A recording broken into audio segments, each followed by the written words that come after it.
पूर्वी खबर। আমি চাই লাইফলাইন হসপিটাল আমার বাবার সমস্ত চিকিৎসার দায়িত্ব নেক, এটাই আমার দাবি।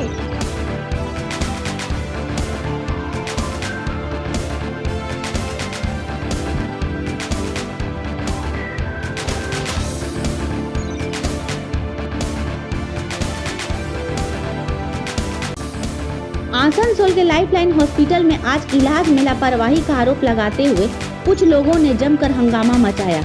उत्तरदादका के रहने वाले साधन पाल को पाइल्स के ऑपरेशन के लिए लाइफलाइन हॉस्पिटल में भर्ती कराया गया था, लेकिन अब उनकी हालत काफ़ी नाजुक हो चुकी है और उन्हें इलाज के लिए दुर्गापुर के एक निजी अस्पताल में भर्ती कराया गया है। इस बारे में उनकी बेटी पूजा पाल ने आरोप लगाया है कि लाइफलाइन हॉस्पिटल में उनका गलत इलाज हुआ है, जिस वजह से उनकी हालत इतनी बिगड़ चुकी है। पूजा पाल ने बताया कि दुर्गापुर के निजी अस्पताल में भर्ती करने के बाद उन्हें पता चला कि उनके पिता को 2 बार ब्रेन स्ट्रोक हो चुका है। दुर्गापुर के निजी अस्पताल में उनके ब्रेन का ऑपरेशन भी हुआ है। पूजा पाल का कहना है कि उनके लिए इतने महंगे इलाज का खर्च उठाना संभव नहीं है। আমাদের অভিযোগ হচ্ছে যে 29শে জানুয়ারি 12:30 বা 12:30 থেকে 1টার মধ্যে আমার বাবাকে লাইফলাইন হসপিটালে আমি ভর্তি করার পর আমার বাবাকে ওখানে রাখে 29 তারিখ, 30 তারিখ, 31 তারিখ। 1 তারিখে আমার বাবার অপারেশন হয়, 9:30টায় উটিতে ঢোকায়। উটিতে ঢোকানোর পর 11টার সময় উটির থেকে বের করে। তখন আমাদেরকে ডক্টররা বলে, মানে ওখানে যারা মজুদ ছিল তারা বলে আপনারা বাড়ি চলে যেতে পারেন, পেশেন্ট ঠিক আছে, জ্ঞান এলে কালকে আপনারা আবার আসবেন।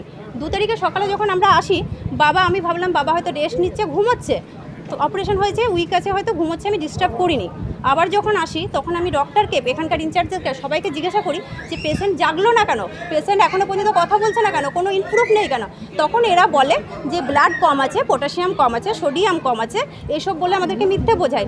তারপরে আমি ওখান থেকে ব্লাডের কাগজ আমার কাছে আছে, ব্লাডের কাগজ নিয়ে যাই আমি এমএলএ হসপিটাল। তখন বাজে 6:30 7টা। ওখান থেকে 9টার 2 ঘন্টা টাইম নিয়েছিল ব্লাড ম্যাচ করতে। 9টার সময় আমি এনাদেরকে ব্লাড দিই।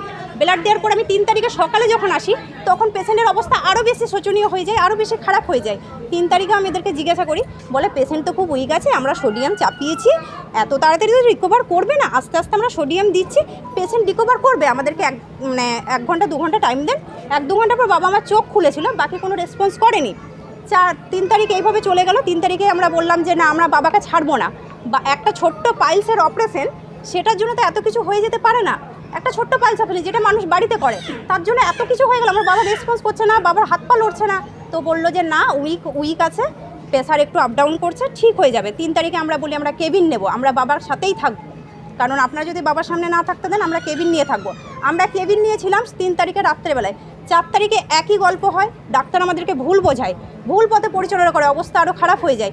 তারপরে 4 তারিখে সন্ধ্যাবেলায় আমার বাবাকে আমাদের রিক্সে সাইন করে এখান থেকে ছুটি করে আমি মিশন হসপিটালে অ্যাডমিট করি। মিশন হসপিটালের সাথে এমআরআই করে বলে 2টো ব্রেন স্ট্রোক হয়ে গেছে।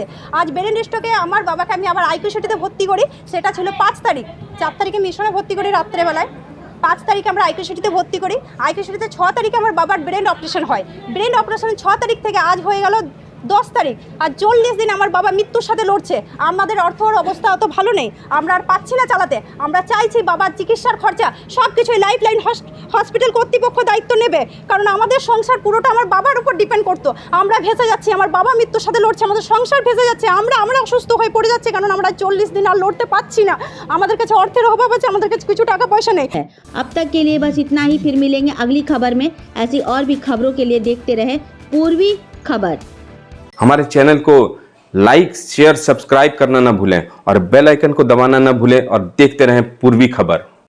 पूर्वी खबर, नजर सब पर।